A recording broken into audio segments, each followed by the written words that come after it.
The worst horror movie I ever saw was fucking great. Hello and welcome to This May Hurt a Bit. My name is James Strayer and this is John C. Myers. And we are a horror franchise podcast discussing each film in horror franchises. And today we are discussing Hellraiser Deader from 2005. We're here. We're at Deader. As I've said before, I was just looking forward to this because when I was younger, I was looking forward to grabbing a DVD off the shelf at Movie Madness called Deader because I thought it was funny. Mm-hmm. Did it live up to that? I don't know. It's just another Hellraiser sequel at this point, you know? Yeah. When you watch them so close together, it's hard to really tell. Yeah. I will say I don't hate this one. Yeah. I guess I'll put it that way. I don't hate this one. Good, because I was like, I kind of don't hate this one either, and I don't want to debate like too hard about it. I mean, like I don't think it's good. Yeah. But it was somewhat refreshing after the last two to like, oh, this is kind of an actual movie. Sure. It was just a little bit more fun to watch, I think, in that general sort of idea, especially after the last two just being kind of the same junk.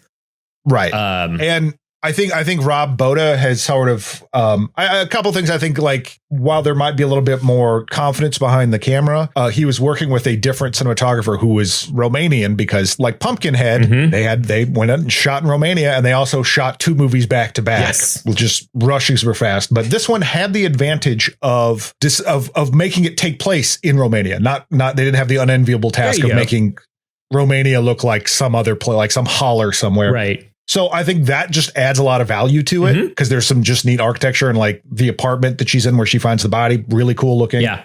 But I think that while some of the shots and some choices I think are maybe a little wonky, I do think it has sort of a different sensibility than those other movies visually. And I think that helps what it thinks it's trying to do anyway, whether it's actually effective in that. But like for the vibe it's trying to do, I think it works for the most part. I want to mention at the top, too, I visited a new shop on Alberta Street here in Portland, Oregon called Mid-Slumber Media. And they just opened up this last week. And I went there on a Saturday morning and it was very full of people, which made me happy. I was just like lots of people showed up to buy stuff. And I went right to the shelf with the Hellraiser movies. And I saw me a copy of Deader and Hell World, and I thought, well, there's no way I cannot support this place instead of streaming them on Pluto. How many times will I watch these movies in the future? I don't know, but it felt good to have my physical copy, you know, to go through all this. Well, my very own Deader after all these years. I mean, it's kind of true. I'm not getting rid of these. And, you know, I watched all the special features, but there's even on the menu of this DVD, there's a secret hidden Easter egg short film. You know, and I'm just like, remember that that's wonderful. Yeah, that is, as much as I hate there's a lot about making DVDs that I hated. Right. I did like that, like menu navigation and putting fun things in and stuff like that. I always liked when movies would do that. Totally. I mean, the menu for this is a little goofy. There's like literally they make it look like there's Polaroids of the different characters and there's a Polaroid of Pinhead, which just doesn't feel right for some reason. But anyway, yes, I now own my very own copy of Deader, courtesy of Mid-Slumber Media. So go check that place out if you're in Portland, Oregon. Pretty great. Yeah. But so as we mentioned, this was another Rick Boda joint. He did Hellseeker. And this was another case of definitely confirmed. There was a script roaming around just called Deader. And this was a case of him having to shoehorn mythology into it, make it all work. And sometimes that's extremely noticeable. Yeah. So like the person mostly responsible for that is Tim Day, who helped write Hellseeker. But the original script, Neil Marshall Stevens, when he got a final copy of it, because if, according to WGA WGA rules, if you have worked on a script at some point, like you get copies of it, you get to see what they did to you, right? How they massacred your boy, and Neil Marshall Stevens, not so keen on it. Oh, really? See, I was curious what his reaction to it would be, because they changed a lot about it to add in the Hellraiser stuff in ways that both work and don't. But yeah, he was like, no, this is not the movie I wanted to make. You put Pinhead in it for some reason. Right. And got rid of a bunch of special effects sequences that were kind of at the core of it. Oh, interesting. Okay. Yeah, the commentary that I listened to was Boda and Doug Bradley, and they were talking about that. And Boda said that the higher-ups said, we want to throw out everything of the Hellraiser mythology and redo it.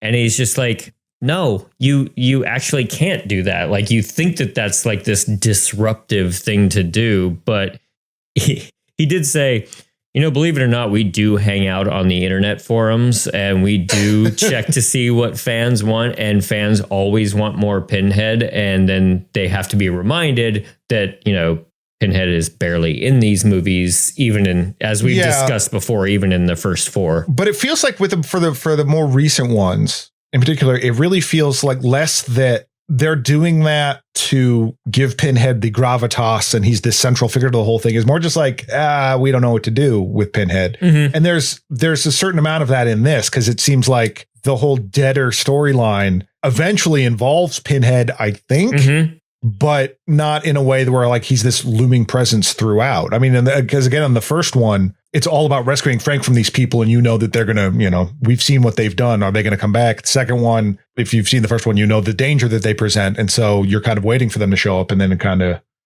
just waiting. And I actually love that the cover for this is the box with Carrie Word, the star of its face on it. And then Pinhead in the back in this pose, like you caught him being in the movie Deader. And he's just like, hey man, work's work. Yeah. What are you going to do? Yeah. It's a living. Yeah. And work is kind of, Doug Bradley was he's a company man when it comes to this. So on the extras, he was very polite, and, he was talking about the fact that I get flown in for basically a week because they shoot all the Pinhead stuff all at once. Sure. And so he's like, I come into a different movie and I just show up and I do my thing and then I go home. So obviously, because they shot this in Hellworld back to back, I wonder if they overlapped his Pinhead time on both movies. Sure. Or if they had to put him up in a hotel and spend that kind of money, because at this level, you're pinching every penny. And they shot this for 25 days, which seems more than a lot of films get these days, but it's still not that much. Like, they're describing sequences in this movie that they only had 3 to 4 hours to shoot. And I can't even imagine that, Right. Well, what I was reading was saying that that basically the scene where she is our main character, Amy Klein, which is, you always have to say her first and last name, apparently. When she's in the ever tightening corridor. Oh yeah. And also the Carrie where her blood knife scene. Yes. Those were done over lunches, basically, that they were just squeezing those in. And particularly that knife bathroom scene. Yeah. That's kind of an intense thing to just sort of throw off there. And I think Carrie Ware is actually pretty good at this. I think she's solid. And I say that like she's terrible everywhere else. I don't know that. Right. I mostly know her from Remote Control, but I liked her in this. So I think that helped as well. At this point, I was glad to just not watch a repugnant dude. This was a character trying to we'll get into it, and I don't think it completely works, but they're trying to ride that line between her being likable and interesting instead of just being a total shitheel like the last couple of guys. It's a slightly more relatable character in the sense of, it's kind of the trope of the journalist or someone seeking the truth against perhaps their better judgment. They're getting in over their head. Whereas the last one was, who knows? A guy just going I don't know, I guess this stuff's happening. And then the one before that was sort of this guy's life just spiraling out of control and him being unpleasant to hang around anyway. So I think it having a little bit more narrative momentum in that direction, I think helped that as well. Even though, again, I don't understand what she found or what any of this really is. It's very strange to be no, I liked it. It sucked that I couldn't tell you anything about it. But if you've watched Inferno and Hellseeker, you might understand what I'm talking about.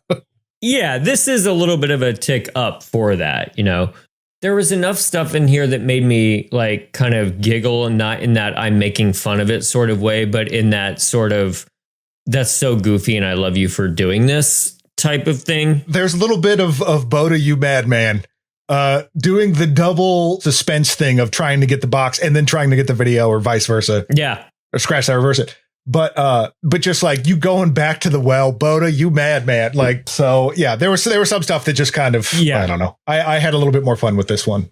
Yeah. Even in the first sequence where she's called in to her editor, and this editor character, I think, is kind of interesting in a way, too. But I just started laughing when he just said, "Have you ever heard of debtors?" And I was just like, "Thank you, movie." I've been waiting to revisit that line basically in my head. But I also like how they acknowledge, like, yeah, it sounds like people that owe money. Yeah. Like, this is debtors. Yes. And I will, it's still dumb. I still think it's kind of dumb, but I appreciate debtor as like, this is a kind of person that they're talking about. Yeah. Rather than just being more dead than you expect. It's the reverse of Rob Zombie's more human than human. We are now more dead than dead. More dead than deader. Yeah. Well, it's also kind of seems like something like someone on The Walking Dead would say, like, or, some movie where they can't know that zombies exist, so they have a nickname for it. Yeah. So it's these damn deaders. Yeah. That actor, Simon, I'm going to say Kunz, Kunz. Mm-hmm. The other one I read had a T in that name. So, all right. Mm-hmm. Yeah. But anyway, he's sort of a Julian Sands vibes to him. And then I don't want to knock him. He's just, that's the kind of performance. And low bar to clear, I was very excited that he didn't turn into something. You know what I mean? Like, I still have a question about his role at the end, but particularly because she has one line about like, there's something vaguely demonic about you, Charles. You were actually pretty evil. And it seemed like it was going to be like, oh God, here we go. Right. But yeah. Like, no, there wasn't a pullback to reveal. Like he's feeding Pinhead journalists now. Yeah. Just because Pinhead is really slumming it now. He needs an editor in London to just send him people. They put me in the office in Romania. The tie to get people to Romania is pretty weak, where the guy says, Romania? Very good. It's where all the Eurotrash kids looking for a good time are heading these days. Amsterdam is so 90s. And it's fine, but it's like it's a neat location. I mean, it's unfortunate that they did the whole shoot everything blue thing for a lot of it, but being able to be in Bucharest and have it be Bucharest is a better choice than acting like Bucharest is Kentucky. Which it's still funny to me because like this is I want to say the third franchise we've done that's been back to back like that. Because I know obviously Pumpkinhead. Yep. We talked about that. Wishmaster was pretty close. I don't know if it was as direct. Well, no, I think it was pretty like back to back. And then this one. Yeah. And it's just like, what was happening in the mid 2000s where, well, one, they were dumping everyone into Romania because clearly it was much cheaper there. But also like, why did you have this idea that we can, it's going to be so much better if we shoot two movies back to back? Because that doesn't take any extra time or energy. I know. Like, I mean, again, it's not like I've done something to that scale, but as someone who watches budgets and schedules for production, like I really just want to see where, like, you can get savings, of course, but like, I don't know if it's that much more, And I mean, like, they had to have an interpreter on set because a lot of people didn't speak English, and apparently it mostly went pretty well. Yeah. For Boda.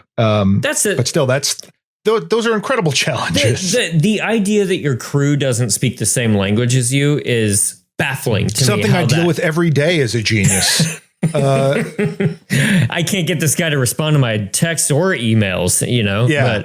But no, that's that language barrier has to make just translating your ideas onto the screen so much more difficult. Translating your ideas on set is so hard anyway when you all speak the same language. Like, it's just incredible to be on. Like, it must have been really intimidating for Boda to be standing on a set surrounded with 40 people who, maybe 5 of them speak English, and he has to make decisions constantly for them. But but you're right. As far as I know, it was a largely pleasant experience, even with all those challenges. So like Boda and Doug Bradley were even talking about on the commentary they would just be like, yeah, this is a long day. And we ended up drinking beers and shooting pool at the end of that night, So what a life on some levels. Like, you get to go to Romania, shoot a horror movie, and then drink beer and shoot pool. Sounds great. Particularly if you're on the cast, it's like, hey, it's like that's why Adam Sandler has all these like make work jobs for his friends, because it's like, yeah, let's just go hang and shoot a stupid movie in Hawaii for a bit, and then we can go hang out down there. Gosh, yeah. But yeah, my first real question came up, and this gets into the cinema sins territory, but the editor calls our protagonist in to watch this videotape. about, have you ever heard of Deaders? Who shot this videotape and who mailed said videotape? So the idea is that it's Marla that did it because she calls herself like it sounds like she says activist, but I think it's supposed to be archivist, that she's these official Deader. I mean, it could be activist too, I suppose. She's taking the but minutes. Like, she's like, I'm going to film this. And this is very troubling to me until I kind of figured out how short their shooting schedule was. Mm-hmm. It doesn't necessarily explain it away, but it gives me like a little bit of a justification for why they might have done this. So the idea is that Amy Klein is this hard bitten reporter that really gets the scoop. And at the movie starts, she wakes up in a crack house. Yeah. But no, she wasn't doing the crack. She just was taking a nap there while doing her story, I guess. And smoking cigarettes because she's a badass. Smoking cigarettes. Yeah. Yeah. But it was also funny because everything you see is people smoking weed. Yeah. Everyone's got a bong. So it just seems like, okay, well, this isn't a weed house because no one's like listening to some shitty song someone else made on a 4-track or something. Or like, so she's this like, she gets the goods on reporting and she's a little unorthodox. Yeah. But yeah, he shows her this video of this group, the Deaders, and it features or purports to feature anyway, a woman that says stuff about this isn't real, nothing's real, kills herself, and then Winter, the head of the Deaders, like brings her back to life. Thing is that the way they shot this, so they put this together, it is just cut, not just between her and watching the video, but the video itself is blah, blah, blah, blah, Yeah. blah. What's the verisimilitude of this? Because you're not seeing this person just like, hi, I'm so-and-so in front of the camera, shoot head, come back to life. You're seeing the story told in cuts. So it's like, it seems it's like, so someone sent us a movie, Right. not someone sent us a video, someone sent us a movie. Mm-hmm. It'd be much more effective to do just a one shot Sure. and do that. But I think I could see the explanation of, we have no time for this. Yep. Let's just get as much coverage as we can and we'll put something together. Well, and it was funny because the actual video that they're watching was shot on day one of the shoot for a half a day, sent to the editor in LA, who during the course of the next 3 weeks while they were shooting in Romania, edited, and Boda gave notes back and forth before sending like QuickTime files. So they were sending VHS tapes internationally. And then on day 25, they shot this opening scene of them reacting to it. So there was a literal like 3-week edit that was going on of that thing. That is wild. But yeah, I do think it lessens the power of some of that. Yeah. Just makes it more that like, isn't this exciting that she's watching a video rather than having the horror sort of unfold in front of you and make it seem like this person actually killed themselves. Like, it's like if you watch the R. Bud Dwyer tape and it cuts to a different angle before he does it. Do not watch that tape. It's terrible. I mean, I'm not joking, but like that was on like some Skinny Puppy like bootleg that me and my friend of the show Michael had a long time ago. And I was like, I'm going to dub over this part because I never want to see this again. And I when I was fast forwarding it at the point, I saw that image for the last time, and it's truly seared on my head. So yeah, there's actually a great little horror novel, Scanlines by Todd Kiesling that goes into that. It's about a group of friends that like find a video of that like on rotten.com or something like that. Not necessarily Arbor Dwyer, the same kind of thing. And like it scars them for life, and the ghost of that like chases them around. Yeah, it's good. I mean, like people can mention that, and I flash right to it. So yeah, so it's a deeply horrifying thing, and so to undercut that by making it look like a music video of the era isn't that helpful. Right. Yeah. But it gets her on the plane to Romania, and it did make me laugh. I think she gets off a train or something like that. And every time she's walking, she turns to kind of face the camera, and she's smoking a cigarette. So that makes her very cool. Well, there was this scene, and then there's one other that was kind of like this, but this was the worst, where she's talking to her editor about going to Bucharest, and then it cuts to her getting on this train in Bucharest, and then it cuts back to the meeting with the editor. So it was like, oh, I thought you left. Yeah. No, we're just sort of prolonging this scene for some reason. It's not a parallel scenes going on or something like that where you're hearing the discussion while she's getting ready and going on a journey. It just sort of, the one scene just can't wait to start, and so it butts into this one. Sure. Yeah. She makes it to Bucharest, and she immediately goes to try to find Marla. And there's some stuff in this scene that I do kind of like how Marla, like, I guess it's implied that Marla has committed suicide because she does have she gets into this nasty apartment and she finds Marla's body and there's a rope around Marla's neck, but she's also holding a package. Yeah, she's like sitting on the tub and like leaning forward. So it's not just a body dangling there, which is horrifying enough, but like that's just a different type of horror. Yeah. And yeah, there's a package similar to the package that the original videotape came in next to her. And so this is what I was talking about, where Amy now starts like leaning over, trying to get the videotape without disturbing the body or touching the body. Yep. And then she comes close, drops it, gets it. And then realizes that Marla is holding something. We can see it's the lament configuration. Right. But then you get this whole other, like this same scene again of her being like, oh, gotta try to get this, gotta get the fingers off. And then she ends up like the body ends up kind of coming to life and ravaging her a little bit. But it's also like done in this way that's, you can tell like, oh, you were shooting in a tiny bathroom and you could not make this be what you wanted it to be. Yes. Yeah. So I feel like this is going to be a common theme. And this is where it's like, this sucks, but I get it, man. Yeah. I get what you were working with. Right. Well, my first impression of seeing the envelope, the envelope says help us on the outside. I'm like, why didn't you just go for it and say, help me, I'm in hell? You know, if you're going to write help for somebody to see in a Hellraiser movie, just go for it. Although, would I have rolled my eyes at that too? So there again, the thesis of this show, figuring out if I want different or the same. Yeah. How would it please me when I'm completely unpleasable? You give me pain. Clearly. Clearly that's what I want. Right. Yeah. So in the envelope, there's a key and a VHS tape. Even she's working with physical media here. And on the tape is the woman from the other tape who shot herself, just saying, don't open the box. Yeah. Okay. And then she leaves her a clue for some reason to go to a subway track. This is a great example of like, why wouldn't you just tell her like, yeah, those people that you want to go see hang out on a subway car. Yes. But it has to be like mysterious. So go to this track for our sake. Same thing with this video where it is just like a whole bunch of cuts of different things. Sure. And that can happen because, maybe you're not getting the performance that you want and you have a limited amount of time, or maybe, you're trying to put the scene together. So that the actress that played Marla, Georgina Rylance, they have her emote and have her do stuff. And rather than stay on that, again, you have this cut, which kind of undermines some of the emotion she's trying to put forward there. But ultimately it is just a go here and see this thing. Yeah. Yeah. And that's what it takes her to one of my favorite parts of the movie, the party train. The party train. But first, Amy opens the box. Oh, and we right. We get CGI chains that grab her face. Mm-hmm.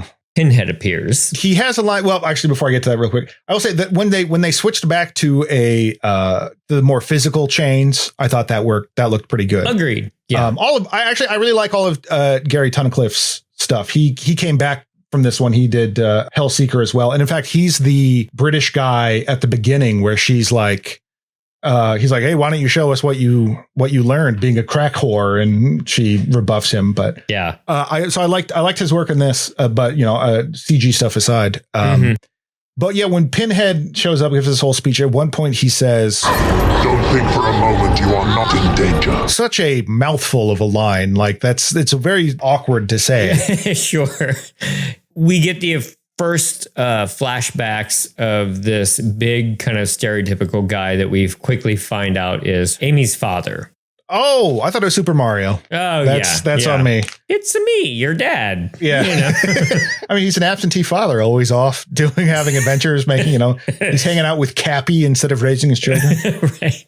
Actually, though, as far as this movie goes, that would be preferable to what he was actually doing. Please. Yes. So she goes to the subway and enters the party train, like you were saying. And it's this, you can tell that they spent all their, $15,000 budget on this art direction in here. I mean, some of it looks okay. Some of it is pretty goofy and it's just what they had. Well, yeah. And some of it is like, they really are like, okay, who wants to be nude? And can we film you? Mm-hmm. And there was a lot of takers on that because they're kind of like get there, really just cramming all the sex and nudity you would think from a straight to video horror Yeah. thing right into this little section. Right. And then just like some stupid stuff like the nude woman with goggles breastfeeding a doll. Yeah. Like, Ugh. oh, isn't that blow your mind? Isn't that like freaky and strange? Yeah. Sure. What's man, going on but- in her head, man? Yeah. But yeah, this is a train. That's like a rave train. Like there's a constant party happening on this train. And she is there to see Joey, played by British actor Mark Warren. And he, you can tell he's British right away. Not before he talks because the haircut. Yeah. Like that haircut says like I'm British and into raves, or I'm about to open for the Insane Clown Posse. Yes. Yes. And given that we were in Europe, I went for the first one. For the raves, yeah. But my favorite thing in the party train car, with all this nudity and sexy stuff going on, there is a sequence of two people playing chess.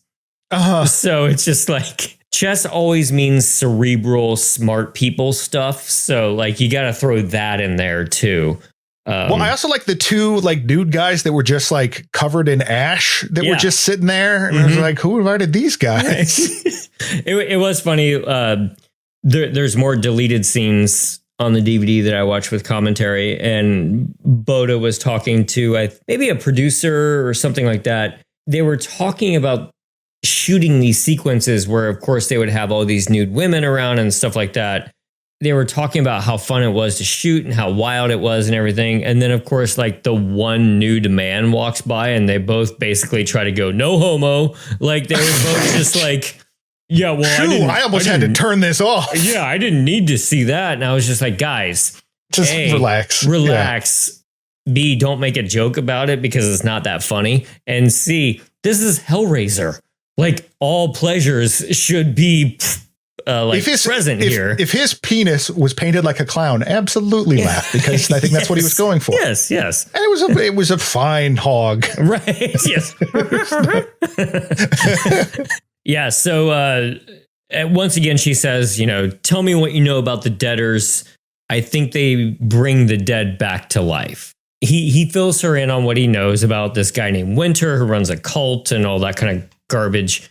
My favorite bit about this, though, is how the scene ends. Joey declares that she has a fucked up self-destructive thing going on, which again is just one of those things where like, we don't know that as an audience. You're just going to make sure that he says that to us because we think that it matters later on. Otherwise, it's just like, oh, because she smokes cigarettes and she has black hair. Yeah. There's a lot of them just telling you backstory about like, that's like, oh, you're a badass. I guess they are. All right. That's news to me. Not even trying to hide it in some kind of euphemism or anything. It's just, I'm explaining your character motivation to you. Oh, right. Yeah. Thank you. Yeah. And I am that. I do that. I got that fucked up self-destructive thing going on. She goes to this other address, and on the platform, a guy walks up to her and they try to have this dumb mirrored thing about her vision of her father. So she sees this guy. It's Winter. He then just is walking towards her and is like, hey, guess what? It's train time. And just jumps in front of a train. She freaks out. But then we cut to the cops being like, okay, so you saw somebody? Because there's no one here. There's no body. She's like, no, oh my God, I saw a body. And they're like, you're dumb. Go to hell. And then she sees him again and starts chasing after him. And then they arrest her because she's crazy in Romania, I guess. Yeah. And then her editor flies over to bail her out. Her editor, by the way, paper she works for is British. So it's not like he's flying all the way from New York.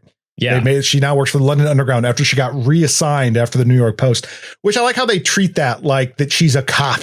And like she just got to move to a different precinct where it's like, you can just get fired from a paper and then that's kind of it. You can go work somewhere else, but they make it sound like the British office of the New York Post or something like that. Also, how bad do you have to be to get fired from the New York Post too? Yeah. In this scene, though, there's more, we're going to throw red herrings at this guy, like literal fish at this guy.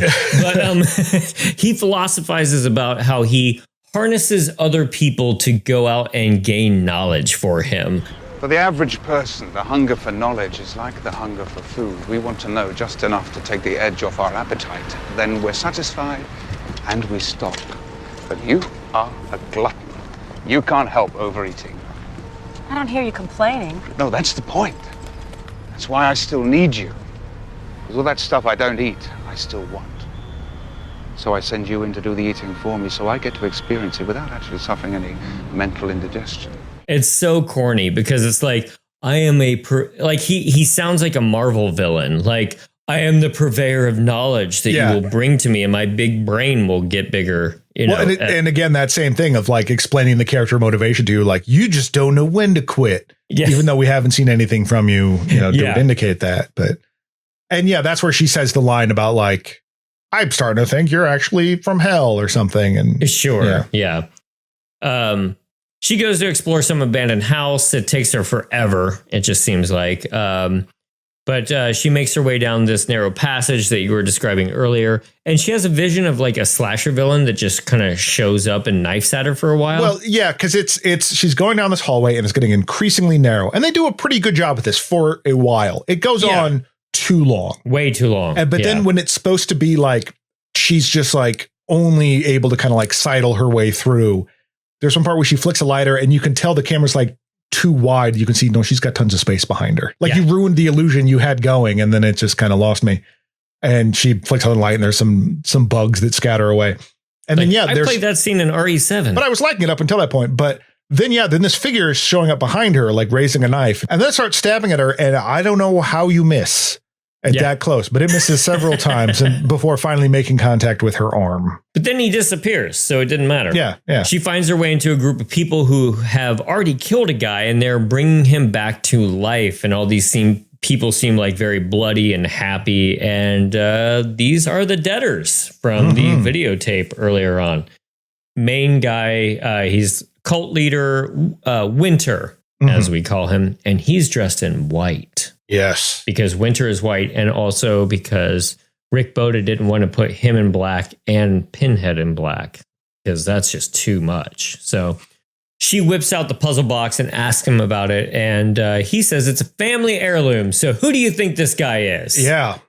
He's got to be a Le Marchand of some kind. He says it's a way to cheat death, a way to enter a world of everlasting pleasure. So, although in theory, he could be like one of Frank Cotton's illegitimate kids. Oh, what a good idea! Yeah, right. But they really try to make it seem later. They tie it more to the toy maker thing. Yeah, they do. As we've mentioned before, at least Winter has been searching and doing work for this and doing a whole cult around it. Like, he's putting in the effort to open a box and gain access instead of just sitting on the john and opening up a box. Right. And somehow he has the power to bring people back to life. I have no idea. Yeah. That is one of the intractable issues with this, converting this script to a Hellraiser movie, is that they never go into why that is. Right. They kind of like glance at like, well, he's trying to, you eventually find out he's trying to amass this army against Pinhead and like access hell or something, create a path for the debtors to hell or something. But it's like, okay, well, why can he bring people back to life? Right. I like the idea of somebody just being like, no, I'm going to take the fight to Pinhead. It's never completely clear, like, if he knew about Pinhead in advance. Like, I've been trying to get to this one guy, et cetera, et cetera. It's all very murky. However, I will say, 7th movie in, I kind of don't mind if a cult leader type of guy is trying to gain access to hell to fight Pinhead. Fine. That actually kind of works. It just could have been a little bit more clear and artfully done in terms of squaring that circle of combining these two scripts. I do like the line, Mother will never really die because she's not really alive. The more she doubts, the deader she becomes. What does that even mean? Yeah. They pin her down. They start screaming, give me back what is rightfully mine. I'm not sure what she took, except for maybe the box, I guess. Yeah. She then wakes up in a bath because, again, pass out, wake up. I don't know. That's what we do in these movies now. It's like, I don't know. This was a dream, or was it? Moving on. Right.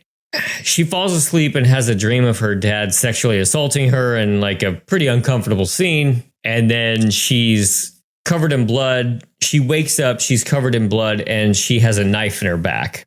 And she keeps yelling, "This is a dream." Yeah. That she has been stabbed in the back. And this is the scene we were talking about earlier. She goes into the bathroom and it's like a white bathroom. And so she's getting blood everywhere and is screaming. And Carrie Werner leaves it all on the field.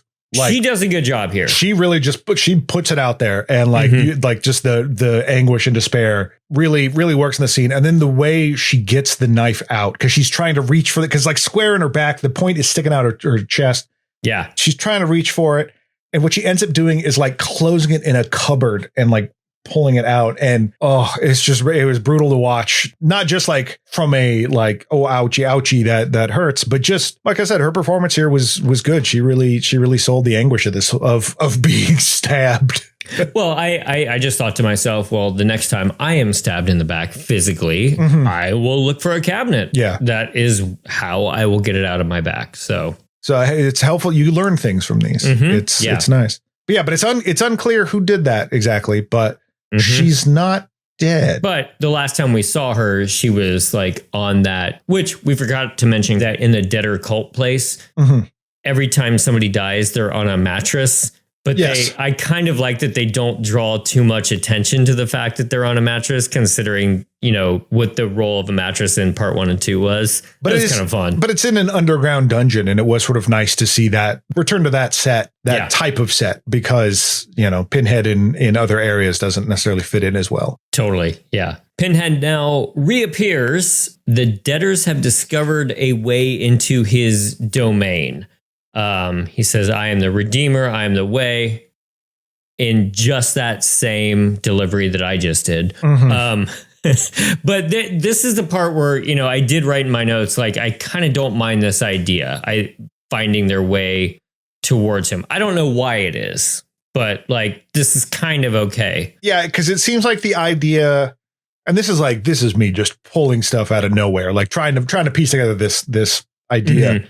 Is that because there's basically the Winter wants Amy Klein to be a Deader because she has whatever special ability that lets her open the box. And then if she can open the box as a Deader, that will like open the path for Deaders, because she's already dead. He can't take her soul. So then they can use it to, I don't know, travel around the world, just go see this other world of hell. Because in the original script, there was a whole thing about there were basically like two versions of reality. There was the night side and the day side, and you could access the night side if you were dead, and it was slightly different. And so I think they like some of those elements are still there, where it's like, well, then we can all access this other realm, this other version of reality through that, but it's really not clear. Like I said, this might very well be fan fiction at this point. Like, I'm not sure.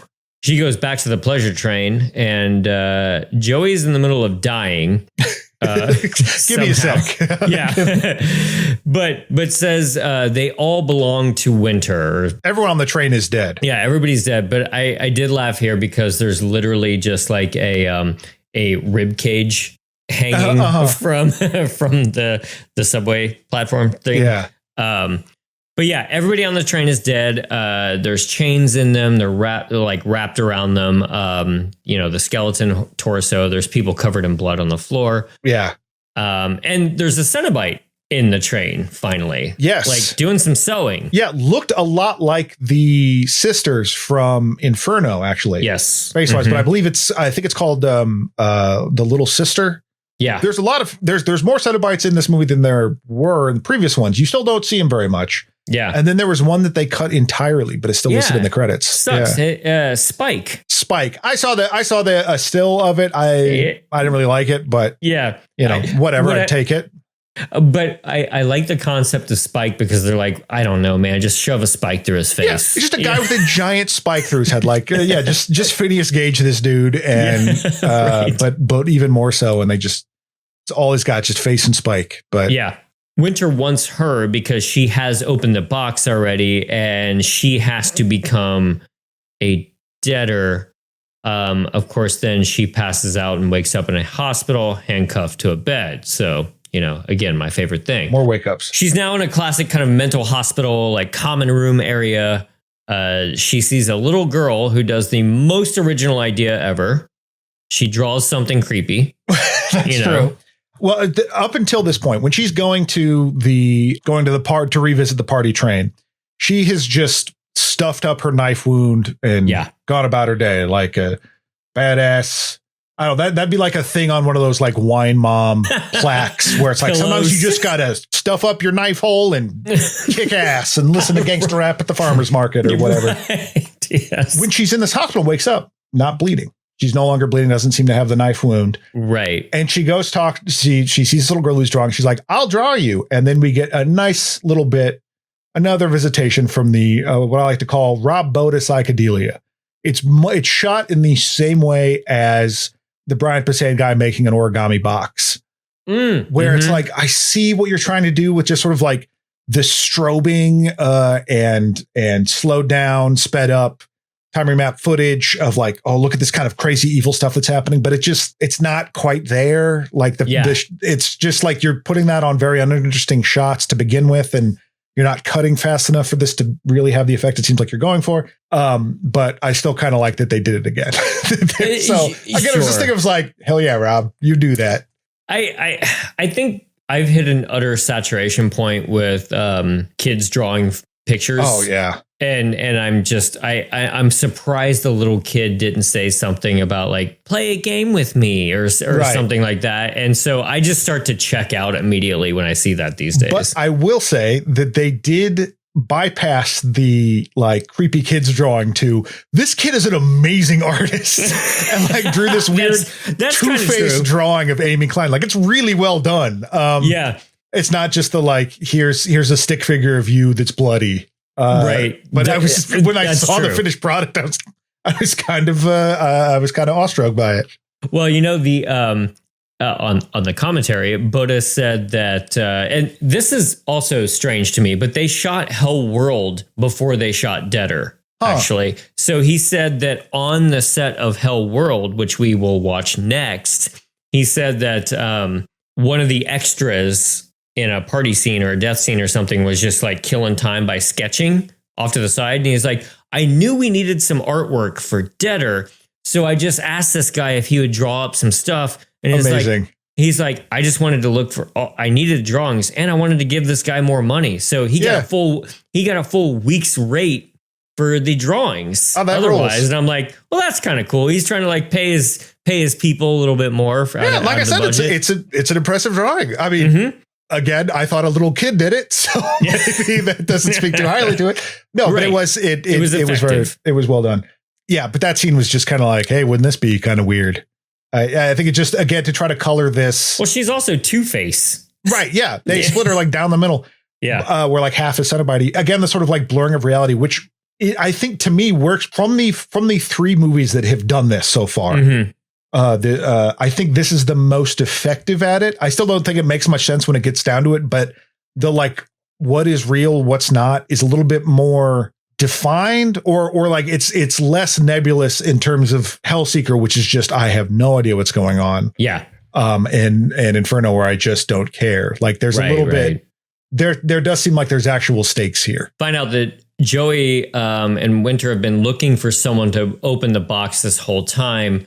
And it started floating a little bit into the whole, like, she's a chosen one type territory, which is also a cliche I'm so tired of. I mean, especially in the fantasy area of things. Like, I can't abide that kind of crap anymore.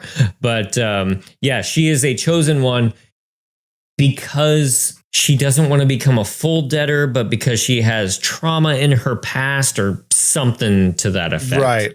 Not very clear, but it's because some of it also sort of seemed like, well, no, she's just dumb enough to have opened the box already. Let's see if we can get this dummy to do it again. Yeah. I don't want to sacrifice someone I like. Let's just get this weirdo that showed up to do it. But it's also this reverse sense too, where it's like, hey, congratulations. You had this traumatic experience where your father sexually assaulted you. Now do something good with it and open a box. Right. You know, like, ew. Yeah. Like, not everyone has this. With great power comes great responsibility. Oh, yeah. Yeah. Uncle Ben, no. No. She's now cut again, and I kind of like this too, where her wound is now kind of bleeding and it's back starting open again. Yeah, it works. She's walking down a hallway for a very long time again, and she has a vision of her younger self stabbing her father in the gut with a kitchen knife. So So we get the point where maybe this is more the thing that makes her possible to open the box, where she overcomes said trauma and, I don't know, takes charge. Right. Or kills her father. Yeah. It has that murder that she's already done, which, Pinhead's moral about now, I guess, that somehow that might have something to do with it. Yeah. Again, it's unclear. I kind of overall like how the scene is done, that the kind of mirroring of what she's going through now, because it's not just she's reenacting it. She's also dying like her dad died, falling backwards in a similar manner. So it's a little bit confusing, but on an emotional level, it worked for me. Yeah. Passes out, wakes up on the bed with Winter and the other debtors. So at this point, I feel like what we've watched for the last 20 minutes has all been in her hell, dead head, whatever type of thing. So this is the catharsis of her becoming a debtor. I mean, I guess, which again, for having that sort of the more defined question of reality versus unreality, in the sense that when you wake up, it's like, oh, okay, it was this. Yeah. Not just when did this start? When were you in hell? Sure. It's it doesn't feel as much of a cheat, because it seems like, okay, this whole little dreamscape bit served a purpose, and then the character sort of woke up and did something with it, rather than just be like, turns out it was this, the end. Yeah. All the other debtors are handing her a knife. She knows what she needs to do, telling her to finish her journey. As she raises the knife, the puzzle box gets active, or maybe even aroused, if you will, knowing something is going to happen here. She just tosses the box and it opens, and Pinhead and two Cenobites arrive. Yeah, she's like nuts to this. Yeah. And throws the box, which causes it to open, which sort of undercuts the whole having an ability to open. And that's someone's Pinhead and a couple of new Cenobites. But I swear I hear Chatterer in the background. I believe he's there. Yeah. It's like a new Chatterer. They don't really focus in on him at all. Man, I understand the restraints of the time. It's funny because this was a 25-day schedule. This scene that we're talking about right now was 5 days. So it was 20% of the schedule. So you're like, well, it's all going to build here for this truncated amount of time.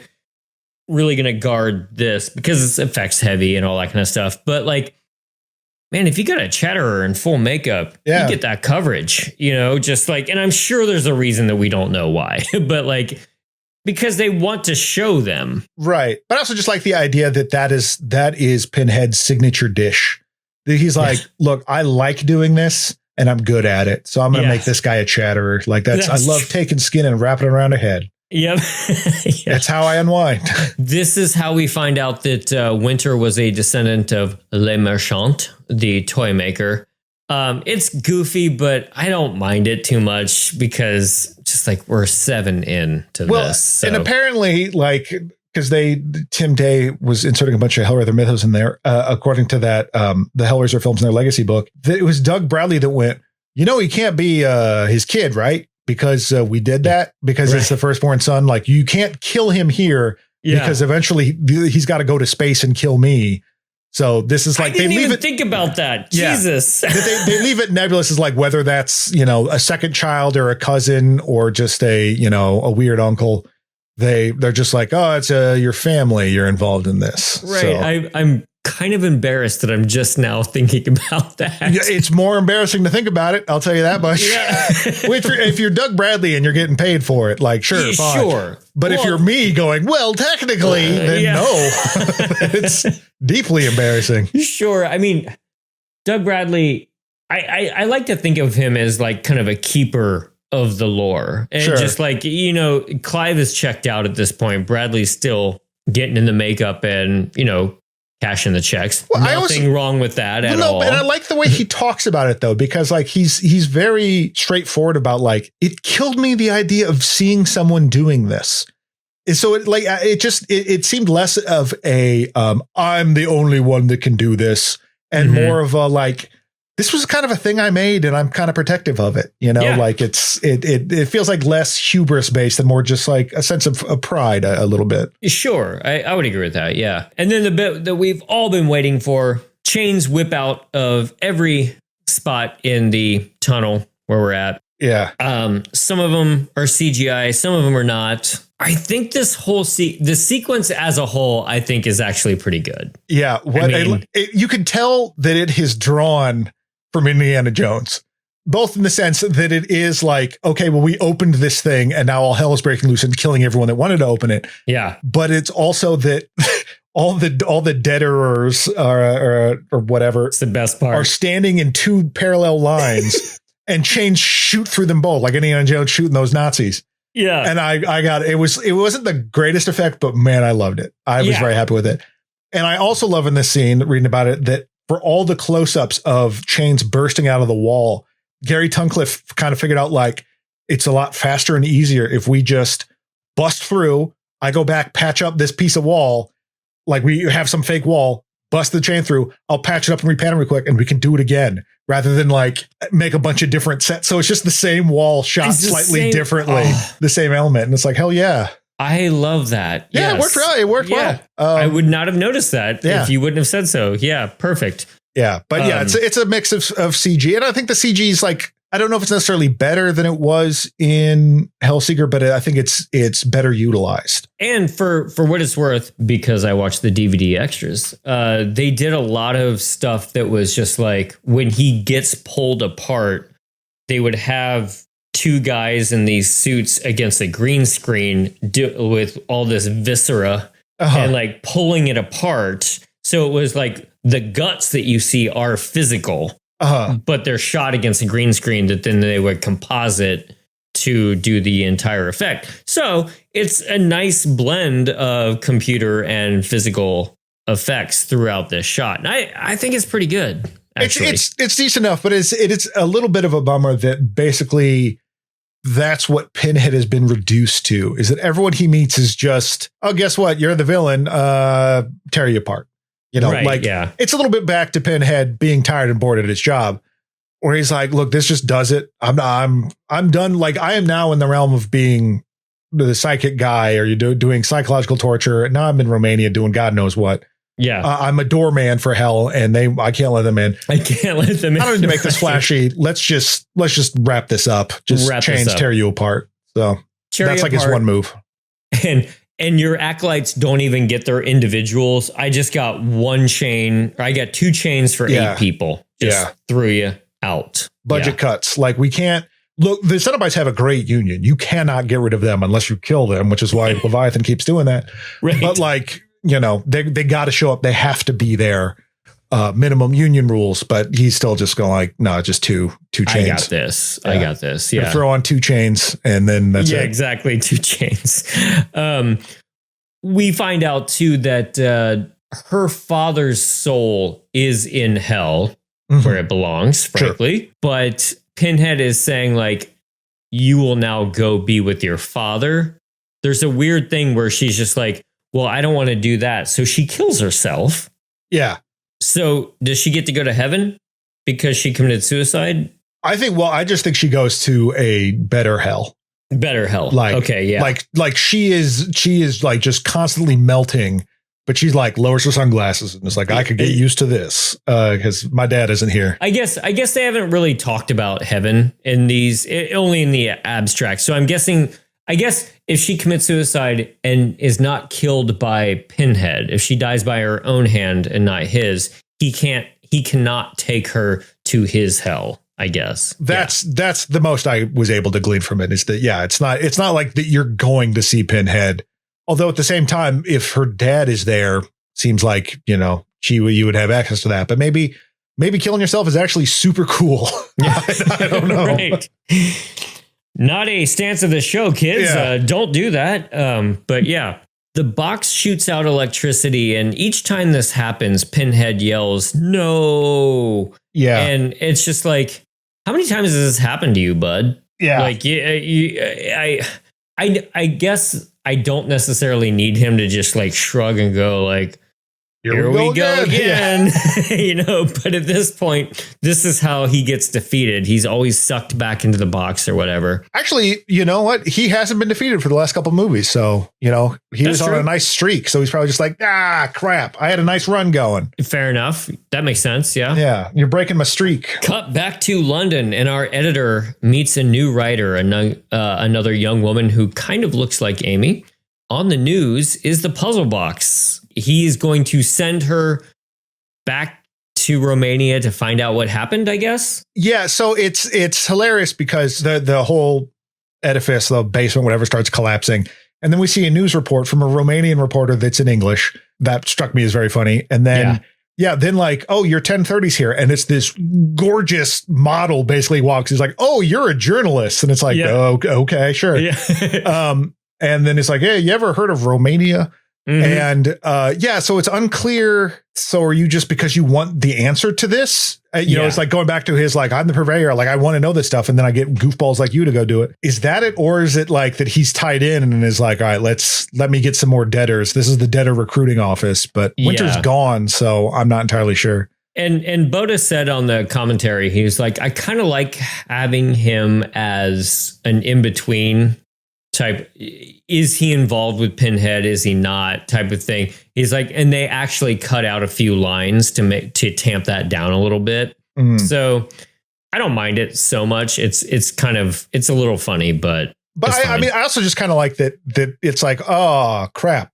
Well, I don't care anymore. You're dead. Moving on. Sure. Like ultimately your whole struggle and suffering was for zilch. Yeah. Obviously, personally, it got you to deal with some demons and end up in cool suicide heaven.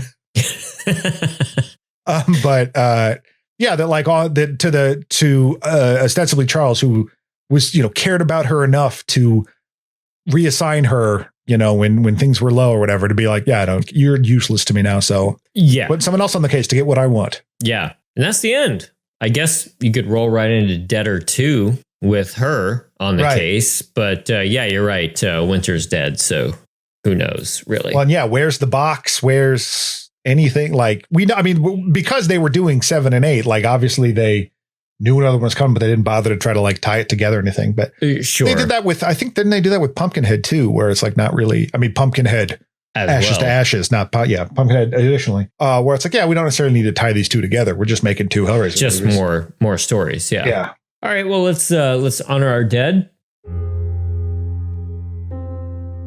Katya, played by Oana Abor, shot herself in the head. Marla, played by Georgina Rylance, found dead after opening puzzle box. Debtor, played by Dan Chirac, stabbed himself with knife, brought back by his debtor friends. Winter Le Marchand, played by Paul Reese, torn apart by chains. Anna, played by Madalena Constantine, stabbed with chain. Joey, played by Mark Warren, also stabbed with chain. 6 more unnamed debtors, all killed with chain. Debtor Guide, killed by exploding puzzle box.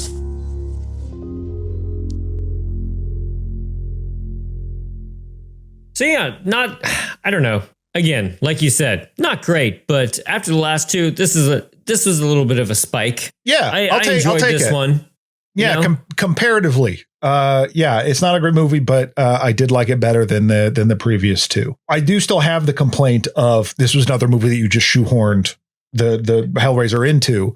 Like, that sucks, but it still felt at times like a Hellraiser movie, I guess, because Pinhead is such a looming, but not necessarily a central figure in these movies, or at least particularly what they've been, it didn't feel as strange as, say, like Jason Goes to Hell, where all of a sudden, what the fuck is happening? Sure. But it's still like, I don't know. I was enjoying the movie enough despite, it didn't rest on whether or not Pinhead was around doing stuff. I was still sort of enjoying it, but it is messy. It's, you can definitely see the budget in places, but particularly after the last two, I was more of a fan of this one. Agreed. Yeah. Which I was not expecting to say about Debtor Hey man, Deader. It brought the goods. Yeah. Really. I was listening to some more stuff that Boda was saying about it, where the original draft the writer brought to him to marry the concepts of Deader and Hellraiser, that once again, Winter was going to be Pinhead. And it was going to be one of those Scooby-Doo things that we've seen in the previous couple of films. And he's just like, no, we can't do that again. Thank you. We did that. We need to make these two separate characters. So at least it had that going for it, because otherwise Pinhead would have been in it for like 2 minutes at the very, very end. Yeah, so, there was drama and conflict beyond what's happening. Yeah. You know. Right. I get not well explained. Like I said, I could not tell you exactly what's going down, but there was an idea that something was happening, and apparently that's good enough for me right now. Well, yeah. So give Deader a shot if you haven't done it. Yeah, I mean, yeah. Or not. It's not in the upper echelon of Hellraiser movies, but like for what we've been seeing, you could do worse. And it's also, I mean, perhaps I'm unfairly weighing it with knowing the backstory of them, like how little they had time to shoot and stuff like that. Sure. Where I'm a little bit like, hey, look what you did. Yeah, well, you did it, you know. Not in a condescending way, but just like, I get that you had a lot. You were working against the clock, and it's kind of impressive you were able to get all this done. But this stuff's hard, so I always want to make sure that we realize that. Yeah, but there's still it's still real shaggy in places, and could use a lot more polishing than it got. But and what they were trying to do was undercut by some of the styles they were doing. But it was fine, Yeah, I mean, and another thing that he was up against was like he really, really wanted to get the original theme. The Hellraiser theme. And on the commentary, he was talking about the fact that the original composer, good on him, still owns the rights to the Hellraiser theme. Oh, hell yeah. Christopher Young. Yeah. That's awesome. He retained the rights somehow, which seems, maybe I don't know as much as I think I do about this kind of stuff, but like Christopher Young still owns the rights to Hellraiser. And so he said that he's like, the composer for this movie did a fantastic job. I'm not worried, but he's like, I really wanted two themes from the original Hellraiser to bring this all back together, but the studio just won't drop the money on it. And so it was cheaper to go to a new composer than to license the old Hellraiser rights. Yeah. Maybe it's the kind of thing where it's just like, you couldn't do a whole score and get two pieces of music. Could be. Yeah. I don't know. It's just, I mean, good for Christopher Young for retaining the rights, but it is kind of funny to be like, it's a Hellraiser when we know we can't use his music. Yeah. We absolutely cannot. Mm-hmm. Yeah. And it's such an important part. So could you imagine like Friday the 13th finally getting off their ass and doing a sequel, and like you couldn't use the Kiki Mama? Like incredible.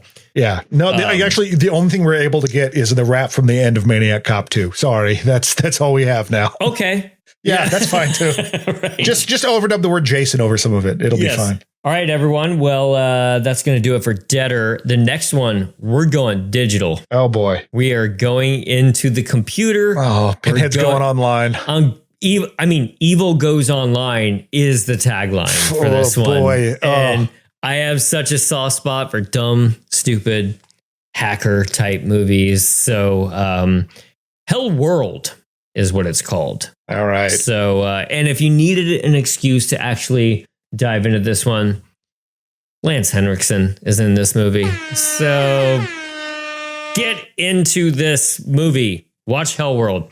I barely remember anything from it, but I just have a feeling I'm going to enjoy the stupidness of this one more. Maybe not. I don't know. It sounds goofy. I'm still game for whatever. And like I said, like we're talking about, I think because this was slightly different than the last two movies being exactly the same, I think I was more for that. So I'm still ready for like what movie you're going to put Pinhead in now? Like what's it going to be? Is it going to be like a cool stunt caper? Is he in a heist? Like whatever. He's going to assemble his team of Cenobites to do one last job. Yeah. I mean, oh man. We need to get this one special chain. Yeah. All right, everyone. So fire up Hell World. Go to Mid-Slumber Media. Maybe, well, I don't know if she'll have that particular DVD restock since I bought it. Well, I am going to return it as soon as this ends. So. Fair. Yeah. I would like my money back, please. And I'll get something else here. But, I'm just going to buy Hellraiser Judgment. Oh, God. But yeah, thanks for hanging with us on this big ass streak of Hellraiser movies. It's been a lot of fun to know that everybody else is on board with us. So this is a good one. So for especially for that kind of thing. So till then, you can find us on Instagram at This May Hurt a Bit Pod, Hurt a Bit Pod on YouTube, and you can email us at thismayhurtabitpod@gmail.com. So we will see you in Hell World in a couple of weeks. Good night. Good night. This has been a Caretaker Press production. It was produced by James Strayer and edited by John C. Myers. Logo by Ethan Kimberling and music by Michael Arthur Holloway, who you can find on Bandcamp. Follow us on Instagram at thismayhurtabitpod and email us at thismayhurtabitpod@gmail.com. Give us a 5-star review over on your favorite podcast app, and we'll see you next time.